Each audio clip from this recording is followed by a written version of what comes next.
Boris Greenblatt. Diagnozė vėžys.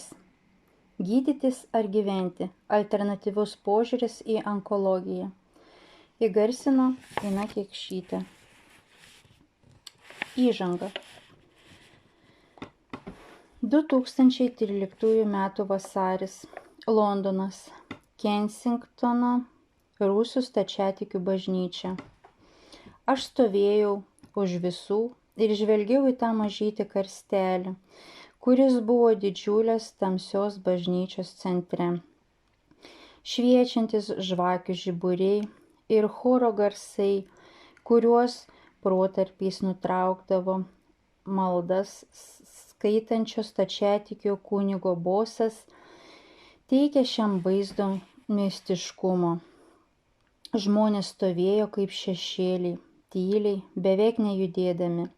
Moteris juoda skara, apsikabinusi karstą, raudodama, kažin ką kalbėjo, bet aš kažkodėl nieko negirdėjau. Po motinos prie karsto prieidavo vis kiti žmonės. Jie šiek tiek pastovėdavo, atsisveikindavo su mirusiu berniuku ir pasitraukdavo į šalį, užleisdami vietą kitiems. Aš stovėjau vietoje paniręs į keistą būseną, kuri mane visiškai užvaldė. Net negalėjau pajudėti iš vietos, nes tuo metu nejaučiau fizinio kūno. Jaučiau, kad stebiu šią tragediją ne tik akimis, bet ir su tam tikru nauju, anksčiau nepatirtu man jausmu. Šis jausmas mane paralyžavo fiziškai, bet tuo pačiu suteikė nuostabiai aiškių įžvalgų ir pojūčių. Suvokiau, kad šis įvykis turės man didžiulę reikšmę ir pakeis mano gyvenimą, bet kol kas dar nežinojau kaip. Per skruostą nuradėjusi ašarą sugrąžino mane į realybę. Tada priėmiau sprendimą, kad turiu pažadėti šiam mažam didvyriui gyvenusiam tik 8 metus, padaryti viską, ką galiu, kad apsaugočiau kitus nuo tokio paties likimo, net jei turėsiu daug ką pakeisti savo gyvenime. Jei dėl pastaraisiais metais mano įgytų žinių pavyks išgelbėti bent vieną žmogų, jo trumpas gyvenimas turės dar daugiau prasmės. Aš pažadėjau ir išėjau, nelaukdamas laidotuvių ceremonijos pabaigos. Eidamas link automobilio jau žinojau, kad tapau kitoks. Susidariau labai aišku vaizdą to, ką turėsiu daryti. Jutau aiškumo pojūtį, pilnatvę. Tarsi staiga atsirado grandis, užbaigusi ilgai neužbaigtą grandinę. 2013 m. gegužė, 2014 m. sausis. Londonas. Savo namuose Harrow. Berniukas, kurio laidotuvėse tąkart buvau, gyvenime labai skyrėsi nuo kitų sergančių vaikų, kuriuos mačiau dirbdamas vaikų onkologijos skyriuje, Londono privačioje ligoninėje. Jis tikrai buvo mažas herojus. Tvirtai atlaikydavęs pragariškas gydymo kančias, jis rasdavo jėgų šypsotis ir įkvėpti kitiems viltį, pasveikti ir net tada, kai jį jau apleisdavo suaugusiusius. Pusę pragyventų 8 metų jis buvo gydomas nuo vėžio.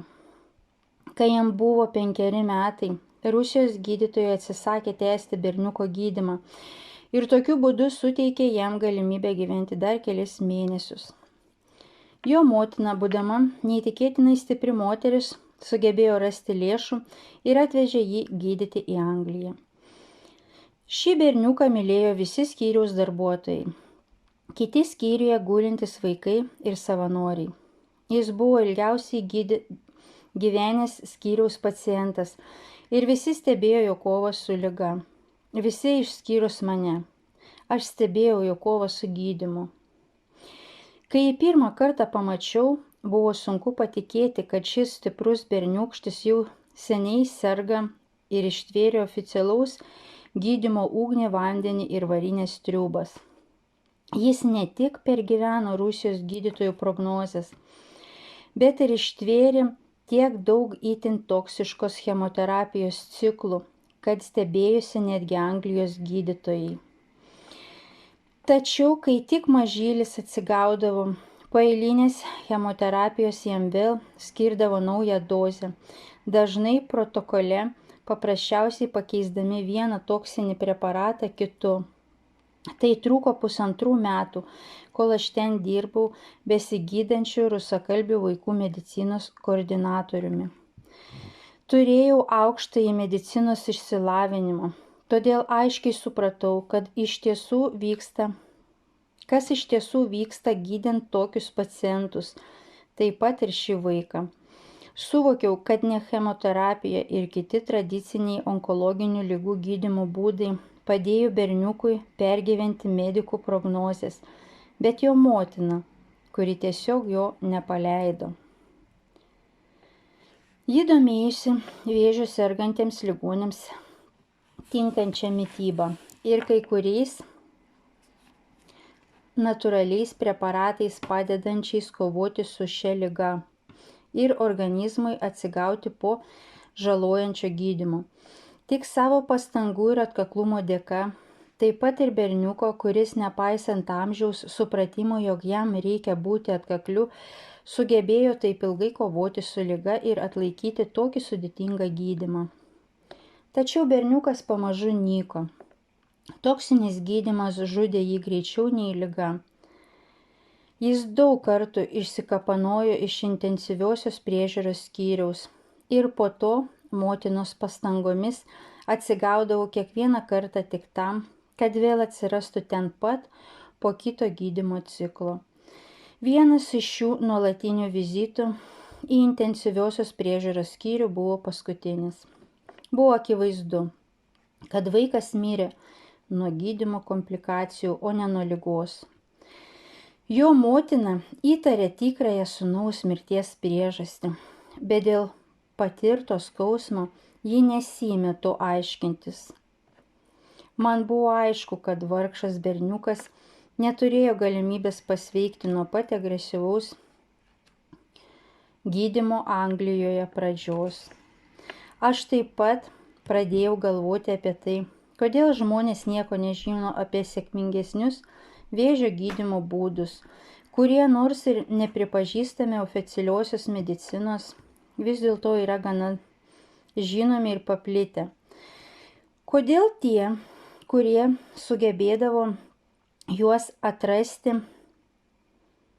sistemos taip stipriai indoktrinuoti, kad juos naudoja tik kaip papildomą gydymą ir neatsisako tradicinio gydymo. Kodėl gydytojai, onkologai stebėdami savo gydymo beprasmiškumą ir ypač didelę žalą organizmui, negali nieko pakeisti.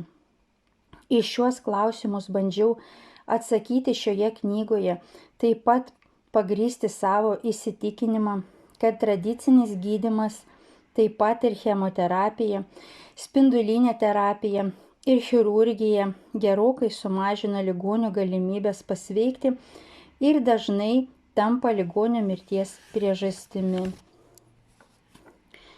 Manau, kad metas įvardyti, kokios priežastys paskatino mane parašyti apie tai knygą. Prieš kelerius metus mano gyvenimas buvo labai toli nuo onkologijos ir nuo medicinos apskritai. Atvykęs į Angliją dėl susikloščiusių aplinkybių, nusprendžiau mesti gydytojo karjerą ir užsiimti verslu. Metai ėjo, verslas klestėjo, bet aš pasitenkinimo tuo, ką darau, jaučiau vis mažiau ir mažiau. Supratau, kad naudoju tik pusę savo protinių gebėjimų. Taigi, nenaudojama smegenų dalis paskatino mane domėtis politika ir ekonomika. Apimtas naujos aistros, ėmiau skaityti Naum Chomsky, Naomi Klein, Greg Palast knygas. Greitai supratau, kad visuotinai pripažintas oficialus mūsų visuomenės struktūros modelis labai skiriasi nuo realybės. Alternatyvus požiūris į politiką ir ekonomiką, kuriam atstovavo šie autoriai, leido labai aiškiai tai suvokti. Su oficialiaja ekonomikos versija susipažinau dar studijuodamas Westminsterio universiteto Tarptautinio verslo akademijoje, o su politikus jau indoktrinuotas dviejų sistemų – socialistinės buvusioje TSRS ir kapitalistinės gyvendamas Anglijoje. Iš gautos informacijos aš pradėjau dėlioti naujo, anksčiau man nežinomo realaus gyvenimo dėlionę. Tačiau vien politika ir ekonomika negalėjo pakeisti visų dėlionės detalių, reikalingų galutiniam vaizdui sukurti. Supratau, kad man reikės susipažinti su alternatyviais požiūriais ir į kitus svarbius mūsų gyvenimo aspektus – istoriją, mokslą ir pirmiausia mediciną. Žinoma, per keletą metų neįmanoma ištirti abiejų krypčių visapusiškai. Tam nepakaktų ir viso gyvenimo. Aš turėjau įsitikinti ir man tai padaryti pavyko gana greitai, kad oficialiai skelbiama kiekvienos krypties versija yra tik dirbtinė ir dažnai išgalvotų faktų visuma skirta esamai mūsų gyvenimo koncepcijai įtvirtinti. Iš tikrųjų, mūsų realybė yra dirbtinai sukurta savotiška matrica, kurios vaizdas metaforiškai atskleidžiamas kino filme Matrica. O tas tikrasis pasaulis, kurį matrica nuo mūsų slepia ir daro neprieinamą, ir yra tikroji realybė. Be to ši matrica apima visas mūsų gyvenimo sritis ir yra globali, ir kuriama buvo labai ilgai. Neįsiaiškinus visų šių klausimų, būtų sunku suprasti, kodėl oficialiosios medicinos tikslas negydyti žmonės, bet palaikyti juos ligos būsenos, dažniausiai siekiant tik laikinų simptomų pagerėjimų. Liga tada nuosekliai progresuoja, o ligonių ir naujų ligų skaičius nuolat didėja, nepaisant akivaizdžios mokslo ir technikos pažangos. Mėginimas įsiaiškinti, kas yra oficialioji medicina, atsiejant ją nuo kitų mūsų šiuolaikinio gyvenimo sričių ir nesuvokiant, kad ji yra tik dirbtinai mums sukurtos matricos dalis, tolygų vaizdui, kai vaikas mato tik vieną dėlionės detalę ir negali suprasti jos paskirties, nes prieš tai nematė viso dėlionės vaizdo. Po kelerių savišvietos metų aš jau visiškai supratau, kokia yra visos mano sukauptos informacijos galutinė versija. Mane užliejo prieštaringi jausmai. Viena vertus suvokiau, kad aptikau labai svarbią informaciją, kuri mano gyvenimą pakeis iš esmės. Taip pat labai pasikeitė ir mano pasaulėžiūra, vertybės.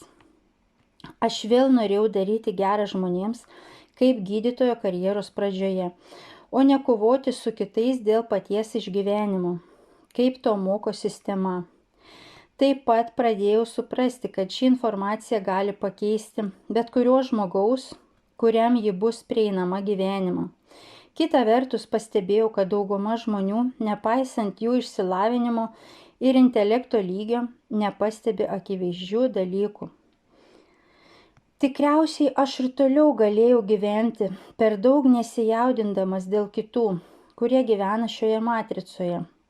Bet žiauriumas šio dirbtinai sukurto pasaulio, kuriame miršta milijonai žmonių, tik dėl to, kad nesugeba matyti akivaizdžių dalykų, nedavė man ramybės. Lengvai išvengiamos ir išgydomos ligos nusineša vis daugiau ir daugiau žmonių gyvybių, o mums teigiama, kad tai yra progreso ir gyvenimo trukmės ilgėjimo kaina. Aš panorau naujas žinias išbandyti praktiškai ir pradėjau svarstyti įvairias savo sumanimų įgyvendinimo galimybės. Dabar medicina man vėl atrodė labai įdomus ir kilnus užsiėmimas, kuris mane traukė nuo vaikystės ir kuriuo taip stipriai nusivyliau studijų ir darbo metais, kad vėliau pasirinkau kitą veiklą. Nusprendžiau grįžti prie medicinos, bet jau ne prie oficialiosios, o mažiau žinomos natūralios medicinos ir įgyti naturopato išsilavinimą. Per 2 metus baigiau fitoterapijos, dietologijos ir homeopatijos kursus. Aš labiausiai domėjausi medicinos ir mokslo atradimais, kurie prieštaravo oficialiosios medicinos koncepcijai ir todėl buvo atmesti. Įsitikinau, kad tokius darbus ir mokslinius tyrimus sieja viena mintis. Mūsų organizmas yra tobulas ir kad normaliai funkcionuotų, jis turi būti subalansuotas energetiškai, biochemiškai ir dvasiškai.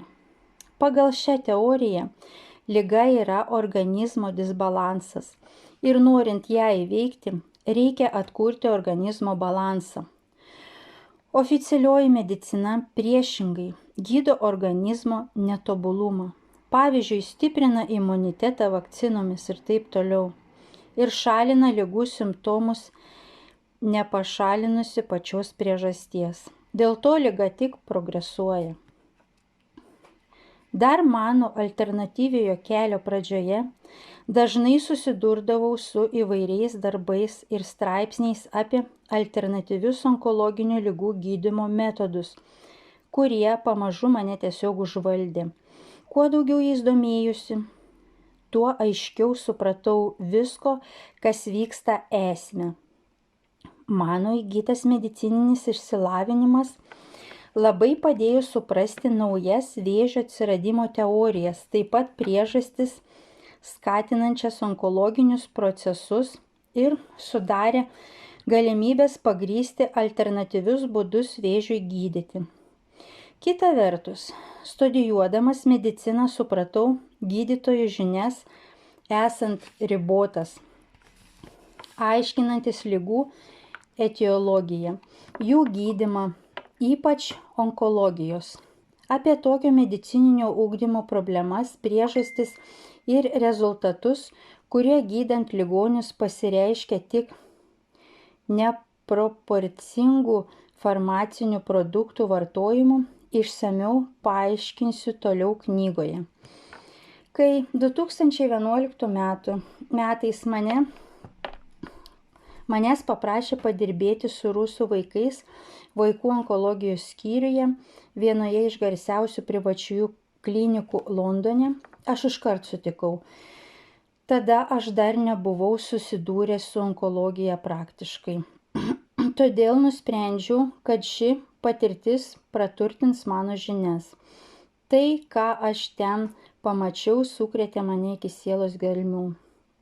Geros širdies žmonės, vedini kuo geriausių ketinimų, darė viską, kad paaukotų eilinę mažą auką nepasotinamam oficialiosios onkologijos molochui. Šis vaizdas nuolat kartojasi. Vaikas po vaiko mirė dėl gydymo komplikacijų, o gydytojai ir toliau skyrė įvairiausių nuodų derinius. Tokie yra visi chemoterapiniai vaistai, vienus keisdami kitais. Gydantis gydytojai buvo aukštos kvalifikacijos specialistai ir malonūs žmonės, įsitikinę, jog nors jų gydymas ir neturi teigiamų praktinių rezultatų, vis dėlto jie daro viską, kas įmanoma ir naudoja viską, kas būtina gydant vėžiu sergančius vaikus. Tiesą sakant, šie gydytojai buvo indokrinuoti biorobotai, kuriais juos darė medicinos mokslas. Net kai prašnekdavau su jais apie kitokius gydymo būdus, jie sakydavo, jei jų to nemokė, tai to tiesiog negali būti. Taip pat stebino ir sergančių tėvų požiūris. Jų tikėjimas medicina buvo besąlygiškas ir visi jie laukė stebuklo, net nesuvokdami, kad gydymo sistema sutvarkyta taip, kad kitokio rezultatų išskyrus liūdną ir būti negali. Daugelis tėvų domėjosi alternatyviais vėžio gydymo būdais, todėl sergančius vaikus gydydavo ir natūraliomis priemonėmis, keisdavo jų mitybą, tačiau niekas negalėjo suprasti, kad būtent tradicinis onkologinių ligų gydymas yra didžiausia kliūtis jų vaikams pasveikti. Esant tokioms sąlygoms, būnant indoktrinuotam sistemos, pakeisti požiūrį į onkologinių ligų gydymą tiesiog neįmanoma. Todėl vargšų tėvų jokių būdų negalima kaltinti. Jokie argumentai negali įveikti šių psichologinių barjerų. Tai, kas man buvo akivaizdu, kitiems buvo nesuvokiama. Mane ėmė kankinti klausimas, kas leidžia žmonėms suvokti informacijos, kuri galėtų išgelbėti vaikų gyvybę ar priimti vienintelį teisingą sprendimą dėl jų gydymo. Į šį klausimą man padėjo atsakyti ne tik įgytas medicininis išsilavinimas, naturopatijos žinios ir ilgus metus trunkantis tyrimai, bet taip pat mano surinkta dėlionė, kurioje medicina tebuvo tik viena iš galutinio pasaulio vaizdo detalių. Be šimtų mokslinių darbų ir straipsnių aš perskaičiau apie 20 žymiausių autorių knygų alternatyviosios onkologijos temomis. Susipažinau su įvairiais onkologijos aspektais. Kai kurie autoriai atskleidžia mokslinių tyrimų klastotės, kuriomis grindžiama oficialioji medicina ir aprašo, kodėl nuslepiami sėkmingi onkologinių ligų gydymo netradiciniai būdai, kurių nepripažįsta medicina. Pasakoja apie juos populiarinančių gydytojų, mokslininkų ir specialistų diskreditavimo būdus. Kiti autoriai sistemina veiksmingiausius šios ligos gydymo metodus, išsamiai juos pagrindžia. Dar kiti domisi vėžio kilme, atsižvelgia į naujausius mokslo pasiekimus ir neigia oficialią vėžio atsiradimą dėl genų mutavimo teoriją. Kai kurie specialistai aprašo savo atrastus onkologinių ligų gydymo protokolus ir jų veiksmingumą. Iš tiesų yra daug knygų apie įvairiausius netradicinius onkologinių ligų gydymo būdus. Bet kuri iš šių knygų gali iš esmės pakeisti jūsų požiūrį į šią ligą ir jos gydymą. Vis dėlto jose pateiktą informaciją reikėtų priimti laisvų suvokimu, neblokuojamu oficialiosios propagandos. Deja, dauguma žmonių paprasčiausiai atmeta šią informaciją kaip nevertą dėmesio ir dažnai teisinasi per televiziją girdėtais arba laikraščiuose skaitytais argumentais. Viliuosi, kad ši knyga padės skaitytojui įveikti psichologinį barjerą, kuris neleidžia priimti šios informacijos ir paskatins šią temą išnagrinėti savarankiškai. Ši knyga nėra pagalbinė priemonė vėžiui gydyti. Mano tikslas – suprantamai paaiškinti, kokia yra pagrindinė kliūtis, renkantis tinkamą onkologinių ligų gydymą ir supažindinti skaitytoją su alternatyviosios medicinos pasiekimais gydant onkologines ligas. Apie tai galite rasti daug informacijos ir internete, taip pat ir gerų specialistų, kurie vėžį gydo alternatyviais metodais. Tikiuosi, kad šioje knygoje pateikta informacija padės skaitytojui teisingai pasirinkti vėžio gydymo būdą, tradicinį ar alternatyvųjį, ir suprasti pagrindinius alternatyviojo požiūrio į onkologinių ligų gydymą principus. Taip pat pravers ieškant informacijos ir specialistų. Esu įsitikinęs, kad po 10-20 metų žmonės į šiandienos oficialiosios medicinos onkologinių ligų gydymą žiūrės kaip į viduramžių inkviziciją. Vos prieš 50 metų lobotomija buvo įprastas būdas psichikos ligoms, taip pat ir depresijai gydyti, kol buvo uždrausta. Tradicinė onkologijos trijulė – chirurgija, spindulinė terapija ir chemoterapija – yra šiandienos lobotomija, kuri taip pat turi būti uždrausta. Tačiau milijonai žmonių mirs nuo vėžio, taip to ir nesulaukia. Tai žinodamas negaliu gyventi ramiai, todėl ir parašiau šią knygą. Jei ji padės bent vienam teisingai pasirinkti ir rasti savo būdą pasveikti, tuomet aš savo pažadą, duotą tada cerkvėje, laikysiu įvykdytu. Linkiu Jums sveikatos ir gėrio. Boris Greenblatt.